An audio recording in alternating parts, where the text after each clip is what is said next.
Deus, que nos concede mais uma vez a oportunidade de estarmos aqui reunidos neste lugar aqui, para juntos podermos adorar, engrandecer e magnificar a Jesus Cristo. E somente Ele é digno de toda adoração. Amém? Quero cumprimentar os nossos irmãos que nos acompanham pelo canal da Igreja Bereana. Deus te abençoe, Deus te guarde. Onde você estiver, meu irmão, seja em um lugar abençoado por Deus. Amém, meus queridos? Amém, igreja? Amém! Abra a sua Bíblia no Evangelho segundo escreveu Lucas, capítulo de número 1, verso 5 até o verso de número 7.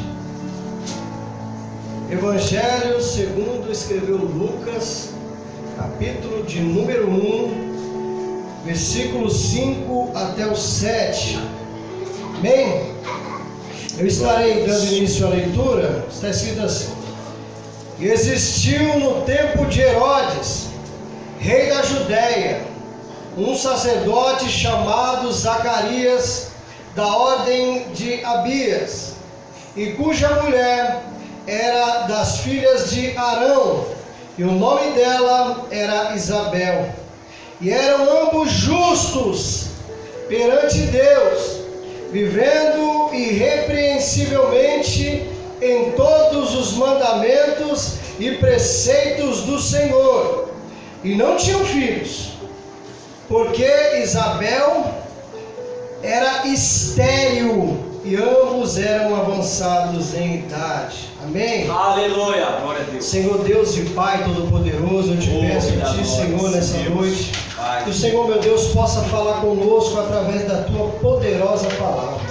Fala com cada um dos irmãos, meu Deus, que estão aqui na Igreja Bereana nessa noite, e aqueles, ó Deus, que nos acompanham pelo canal da igreja. Que o Senhor visite cada um deles, meu Pai, fale profundamente ao nosso coração nessa noite, para que o Teu nome ele seja glorificado e engrandecido. Você que pode, dê uma linda salva de palmas para Jesus.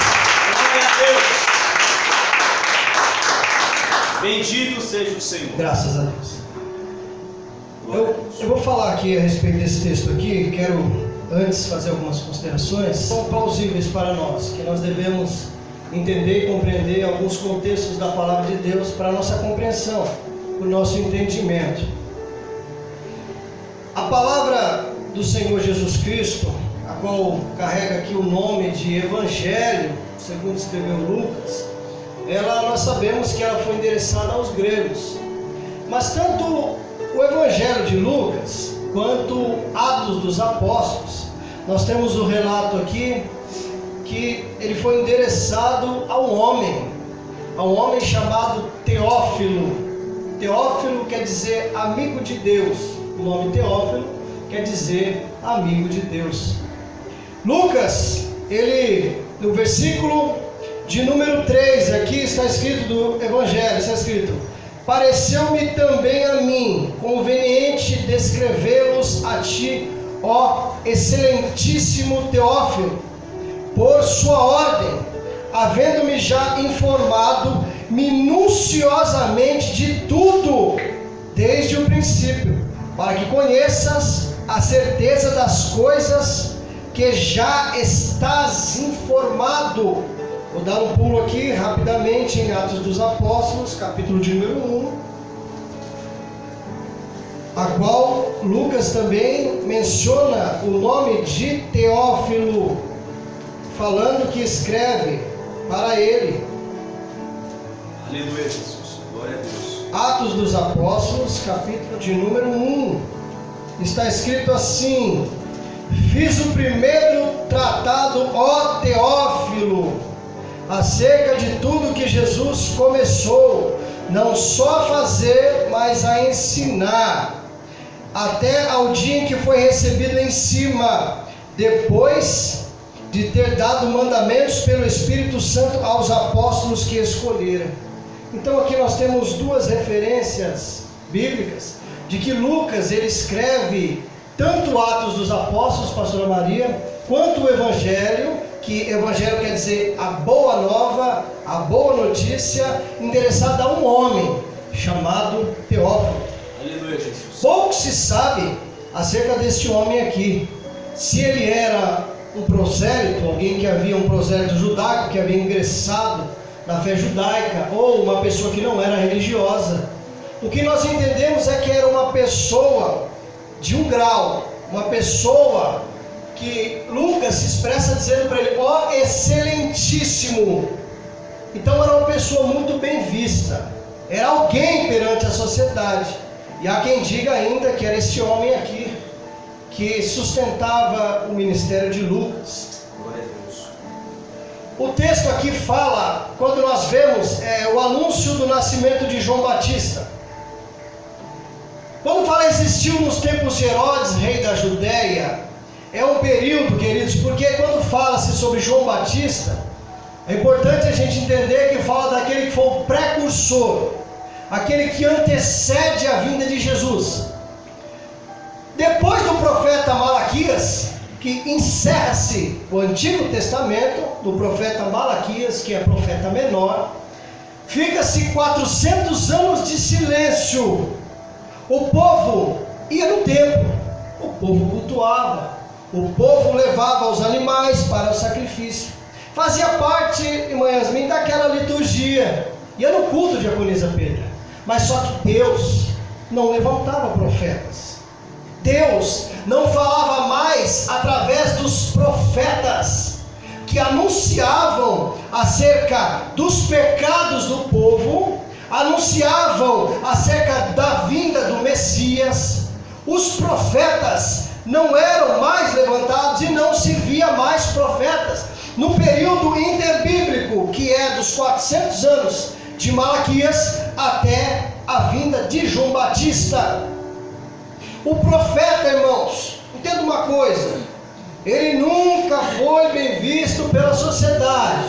Amém? Verdade. Por quê? Porque quando Deus revelava, quando Deus levantava um profeta, era para anunciar o pecado que estava no meio do povo. Quando o povo estava bem, adorando a Deus, fazendo as coisas corretamente, Deus não levantava o profeta. Agora, quando o povo virava as costas para Deus, quando o povo ia para a idolatria, começava a adorar outros deuses, aí Deus levantava um profeta com uma mensagem corretiva, com uma mensagem exortativa, para lembrar os irmãos que eles deveriam largar as práticas, largar as coisas erradas e voltar a adorar ao único Deus fiel e poderoso. Aleluia, assim, Deus, é verdade.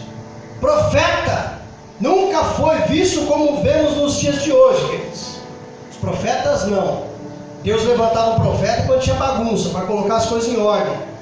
Quando o povo estava descendo ladeira abaixo, aí o profeta vinha e exortava a nação voltava aos pés de Deus, porque a misericórdia de Deus fazia com que ele, mesmo o povo errando, mesmo o povo falhando, mesmo o povo retrocedendo, ele levantava um profeta, ia lá e anunciava ao povo, o povo se arrependia e o povo voltava aos pés de Deus.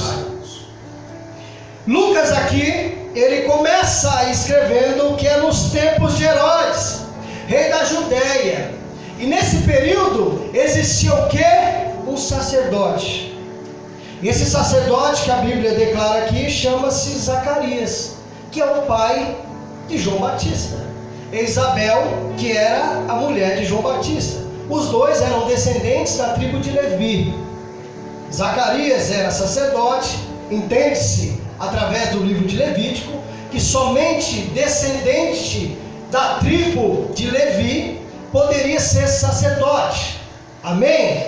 Isabel era uma que a Bíblia diz que era uma das filhas de Arão, consequentemente da tribo de Levi. Entenda uma coisa, a palavra diz que os dois eram justos. Repita comigo: justos. Justos. Perante Deus. Perante Deus. Vivendo, repita aqui, irrepreensivelmente. Irrepreensivelmente. Escuta só, em todos os mandamentos e preceitos do Senhor. Olha que coisa. Glória a Deus. Primeiro, eles eram justos. E aqui quando fala justo, está dizendo justo perante Deus. Ou seja, estes dois, este homem e esta mulher, eles eram praticantes da justiça de Deus. Não era da justiça terrena. Na verdade, todos devemos praticar a justiça terrena sim, porque estamos vivendo nessa época, vivendo nesse tempo. Então devemos nos sujeitar à justiça terrena, que ela age como um cumprimento da justiça de Deus. Amém? Esse homem e essa mulher, eles eram justos, praticavam a justiça de Deus. Se não bastasse, Dona Maria, eles praticassem a justiça de Deus, a Bíblia diz que eles viviam, escuta essa, irrepreensivelmente. Não havia nada que nós pudéssemos olhar para eles, que nós quiséssemos corrigi-los. E a Bíblia diz, em todos os mandamentos e preceitos do Senhor. Ou seja, eles eram praticantes dos preceitos e mandamentos do Senhor. A vida deles, irmão Micael, era você olhar e falar, eles cumprem a palavra de Deus.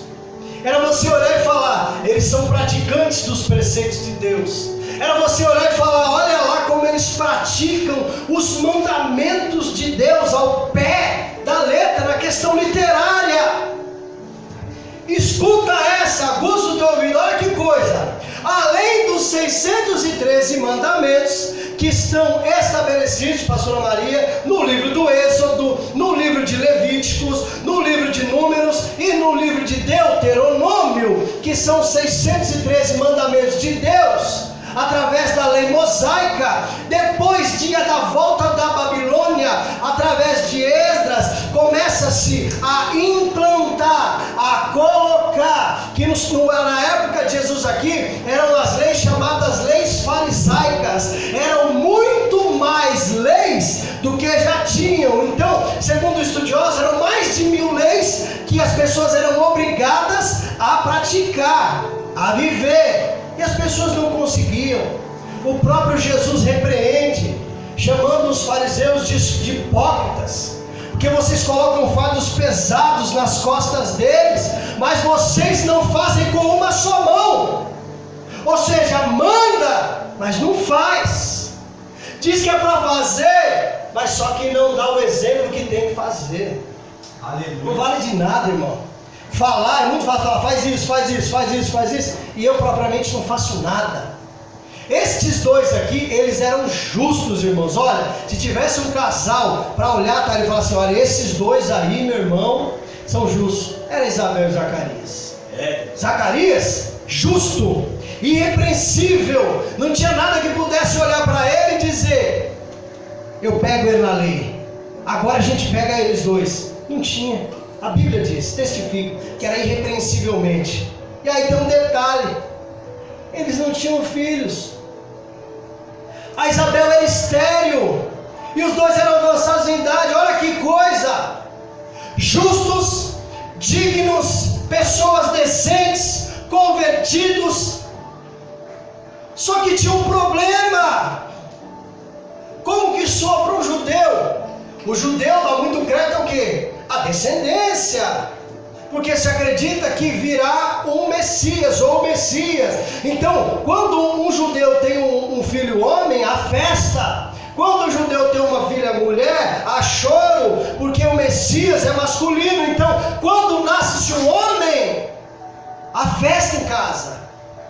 E o homem aqui, detalhe, ele era sacerdote ainda, estava no templo, fazendo o trabalho dele dignamente, como se fosse um pastor, trabalhando sempre ativamente. Mas só que ele tinha um problema, ele tinha uma dificuldade, porque a sua mulher carecia de um milagre, era estéril.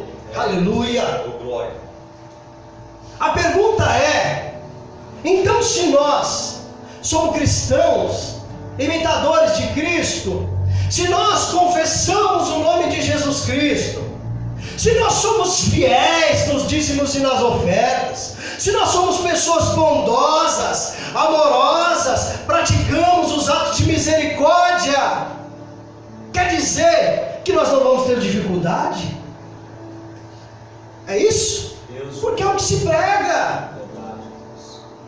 Diante dessa teologia da prosperidade, que nós vamos ter tudo do bom e do melhor, e que Deus é obrigado a suprir as minhas necessidades gananciosas, os meus luxos, dizendo que se eu entregar grandes ofertas, se eu entregar valores aqui em espécie, Deus vai me abençoar com um carro, Deus vai me abençoar com uma casa, Deus vai me abençoar com um apartamento, e que se eu for fiel a Deus, com valores em espécie, que eu não posso ter problema, que eu não vou ter dificuldade, que eu não vou ter problema, que eu não vou ter luta. Essa mensagem é mentirosa. É verdade, Jesus. Aleluia. Mentirosa, irmãos. Que isso? Porque você é cristão, você não vai ter problema? Quer dizer que porque você confessou Jesus Cristo, você vai ter salvação para a tua vida? Mas nós vamos continuar com os mesmos problemas, aleluia, com as mesmas dificuldades, com os mesmos levantes, só que com Jesus do nosso lado, com o nosso Senhor nos ajudando, com o nosso Senhor nos orientando, com o nosso Senhor nos consolando, com o nosso Senhor nos levantando. Recebe aí, meu filho, com o nosso Senhor nos abençoando, com o nosso Senhor levantando e nos livrando de todo o mal. Abra sua Bíblia comigo, no livro que escreveu Salomão, chamado Eclesiastes, glória a Jesus, capítulo de número 9. Vamos ler aqui o que Salomão diz acerca do justo e do ímpio. Amém, queridos? Eclesiastes capítulo de número 9, versículo de número 2. Está escrito assim: tudo sucede igualmente a todos. O mesmo sucede, diga a igreja, e ao ímpio. Aleluia. Tudo sucede igualmente ao justo e ao ímpio, ao bom e ao puro, como ao impuro, assim ao que sacrifica, como ao que não sacrifica, assim ao bom, como ao pecador, ao que jura, como ao que teme o juramento. Este é o mal que há entre tudo que se faz debaixo do sol. Aleluia. Aleluia, Jesus. Todos nós, queridos, entenda uma coisa: vamos passar pelos mesmos problemas, sendo crente ou não sendo crente. Que essa mensagem que você não vai ter dificuldade, eu não posso dizer isso aqui. Eu não posso ser leviano e te enganar. Dizer que se hoje você levantar a tua mão, aceitar Jesus Cristo, confessar os teus pecados e se arrepender, você vai criar uma redoma em volta de você e você não vai mais ter dificuldade. É mentira. E eu refuto essa mensagem. Aleluia, Jesus.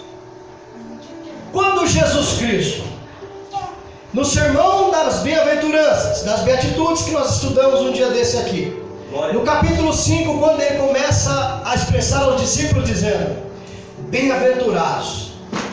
A palavra bem-aventurados do grego é makarios. No Novo Testamento essa palavra se aplica como a alegria que resulta na salvação. Amém? Então você vai lá ver: bem-aventurado os que choram. Bem-aventurado, ou seja, felizes, completamente felizes, plenamente felizes, aqueles que têm fome e têm sede de justiça. Oh, glória, aleluia. A Bíblia diz que nós somos felizes quando nós somos pacificadores. A Bíblia diz que nós somos completamente felizes, o detalhe, quando nós fomos perseguidos. Porque antes de me perseguir, pastora Maria, e antes de lhe perseguir, perseguiram os profetas, perseguiram a Jesus. Paulo, Pedro e Tiago, acertando Pedro e Tiago, em Atos 12, Herodes persegue e encarcera os dois. E tem gente achando que a nossa alegria completa é aqui, queridos. É verdade. Só vai ser plenitude, irmãos, aleluia, gozo, alegria, felicidade completa no céu com o nosso Senhor Jesus Cristo.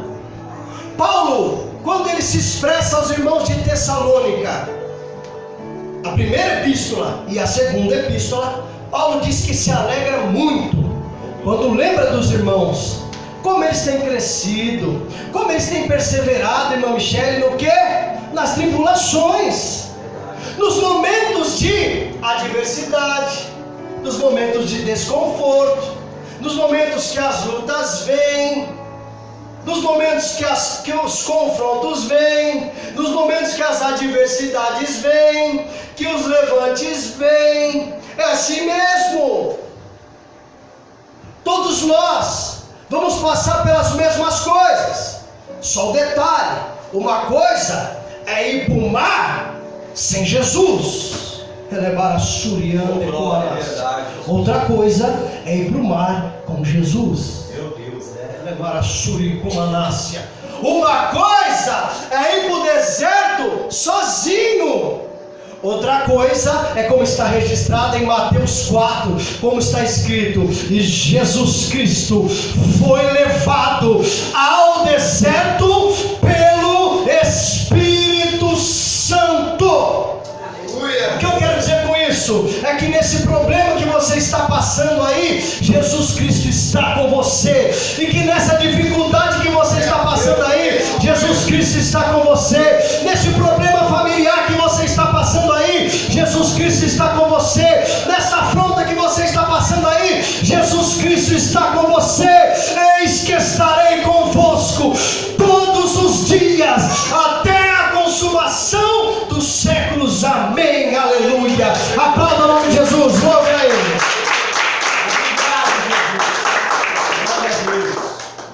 Deus de bondade. Então, meus irmãos, essa ideia de que a gente está aqui na igreja, eu preciso pregar essa mensagem saudável para você sair ali para fora e você compreender os intempéries da vida. Você vai ter problema no trabalho, você vai ter problema na vida, você vai ter problema na tua casa, você vai ter problema com o vizinho. O problema, a questão não é ter o problema e como analisar o problema, como resolver o problema, como saber conciliar o problema com o Espírito Santo na tua vida. Aí é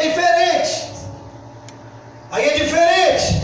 Paulo escreve aos Romanos e diz: não te deixes vencer do mal, mas vença o mal com o bem. É verdade, Jesus. Aleluia.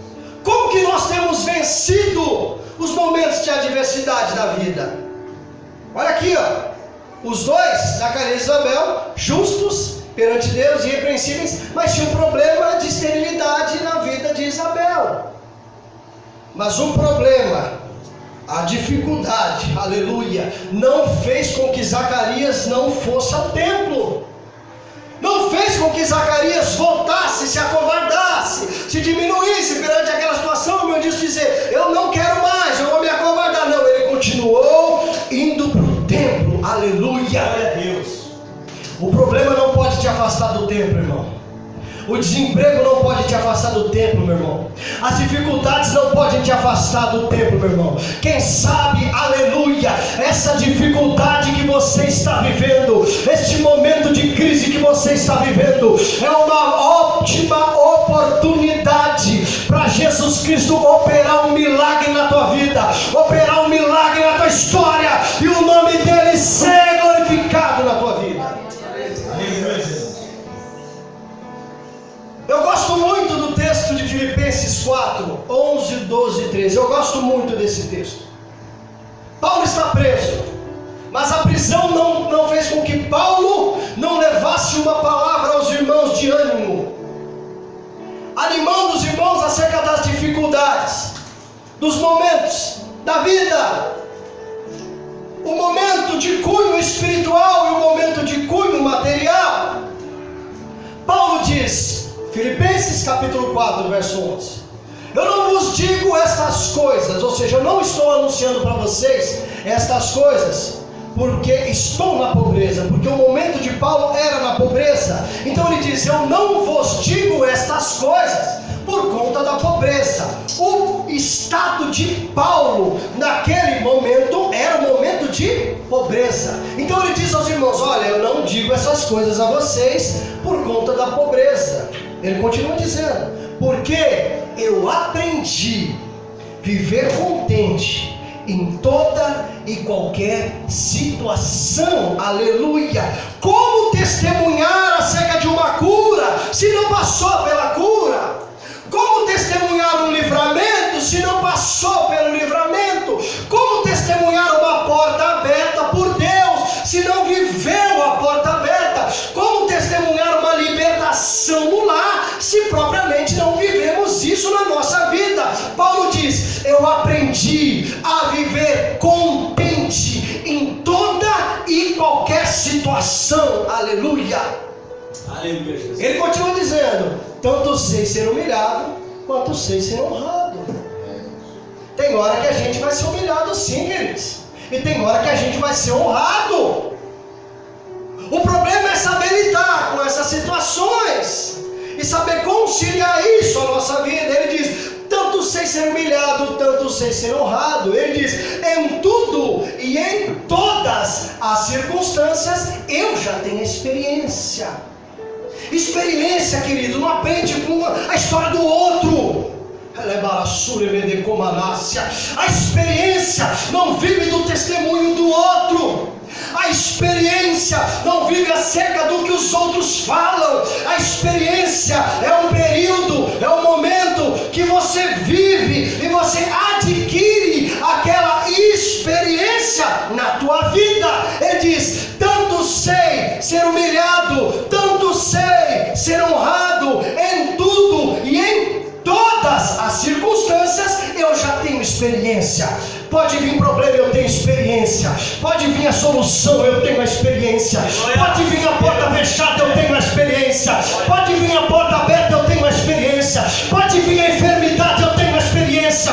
Pode vir a cura, eu tenho a experiência. Não aconteceu um milagre, eu tenho a experiência. Aconteceu um milagre, eu tenho a experiência. Aleluia! Deus de glória, é verdade. Bendito é o nome de Jesus. Ele diz: em tudo e em todas as circunstâncias já tenho experiência. Aí ele diz: tanto a ter fartura quanto a ter fome. Um dia tem muito, outro dia tem pouco. Eu conversando com o pastor Edson esses dias, eu disse para ele: falei, pastor, nós temos muito mais do que nós precisamos.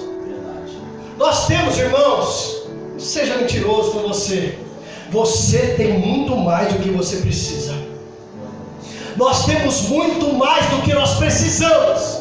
E Deus tem sido bom conosco por conta disso. Glória a Ele. Aleluia. Nós temos que aprender a viver com tudo e com nada. Ser felizes não porque temos muito ou não porque não temos nada. Ser felizes porque somos salvos através do sacrifício de Jesus Cristo na cruz. Ele diz: eu sei ter muito e sei ter pouco. Sei ter abundância e sei padecer necessidade. E aí ele termina dizendo: eu posso, oh glória ao nome de Jesus, eu posso todas as coisas naquele que me fortalece. Ou seja, Paulo, ele pode viver tendo muito por conta de Jesus. Ele pode viver tendo nada por conta de Jesus. Ele adquiriu essa experiência. Glória a Jesus. Se a gente for analisar a vida de Jó, então, irmãos, misericórdia, hein? A Bíblia diz que quem dá testemunho de Jó é o próprio Deus, queridos. Sim ou não? Sim ou não, igreja? Sim. Quem dá o testemunho de Jó é Deus. E aí o próprio Deus deixa com que o inimigo toque nele. O homem que tem testemunho, viste o meu servo Jó. Eu vi mesmo ele lá, eu vi. E aí o que acontece com Jó? Perdeu. Se não fosse os seus bens materiais, casa, gado, tudo, perdeu todos os seus filhos. E aí, Deus não era com Jó? Então Deus não era com Paulo? Então Deus não era com Moisés? Então Deus não era com Abraão no Egito? Então Deus não era com os profetas por conta das adversidades, por conta das crises, dos momentos? Como que você vai crescer se você não passar pela situação? Oh, glória ao nome de Jesus. Jó, no final da sua trajetória, quando está se findando a vida de Jó, ele sofrendo, ele diz: Senhor, eu conhecia de ouvir-te falar, mas hoje, aleluia, eu conheço de andar contigo. A experiência de Jó trouxe uma intimidade com Deus. A experiência de Jó trouxe uma proximidade com Deus. Aprenda o que você está vivendo nessa luta. Tire lições dessas adversidades. Aprenda com isso que você está vivendo. Cresça nas lutas, cresça nas adversidades, porque Deus tem vitória para nós aqui nessa noite. Aleluia, Jesus. Deus de poder e glória.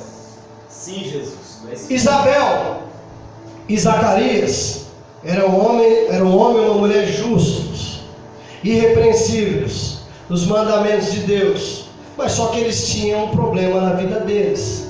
E eu e você também temos os nossos problemas do mesmo jeito. Só que a nossa alegria não está em olhar o problema. A nossa alegria está em saber que somos salvos por intermédio de Jesus Cristo na cruz do Calvário. Glória a Deus. A graça dele nos alcançou. E por isso que nós podemos, irmãos, num dia de adversidade, no momento que a Bíblia chama de noite, que a Bíblia diz que o choro, ele pode durar uma noite. Quando a Bíblia fala de noite e de dia, a Bíblia está se referindo a momentos da vida. O momento de noite é o momento de crise, o momento de adversidade, o momento que nós olhamos para um lado e para o outro e não vemos saída. É o momento que é sintetizado como a noite, momento de angústia que todos nós passamos. E o detalhe, com Jesus. Só que a Bíblia diz que após esse momento de noite, diz: antes que houvesse, o choro dura uma noite, mas a alegria, ela virá ao amanhecer. Aleluia. Aleluia. E o detalhe, Isaías diz: antes que houvesse um dia. O que é antes do dia? É a noite. Ele diz: antes do momento de alegria, antes do momento de comemoração, antes do momento de gozo nosso, de felicidade. Ele diz: antes que houvesse um dia, ele diz: eu declaro nessa noite, por intermédio do Espírito Santo de Deus. Levanta a tua mão para receber. Nesse momento de crise, Deus está com você.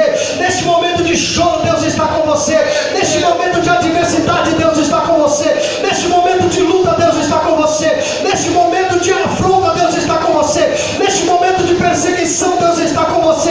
Ele diz: antes que houvesse um dia, eu sou, e ninguém há que possa escapar das minhas mãos. Operando Deus, quem impedirá? Aleluia. Aleluia.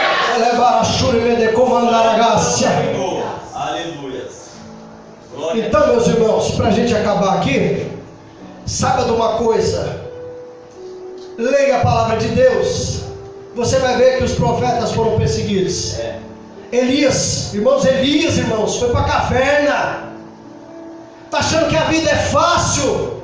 Está achando que é oba-oba, oba-oba, só alegria, só vitória? Isso aí é só em gibi, irmãos.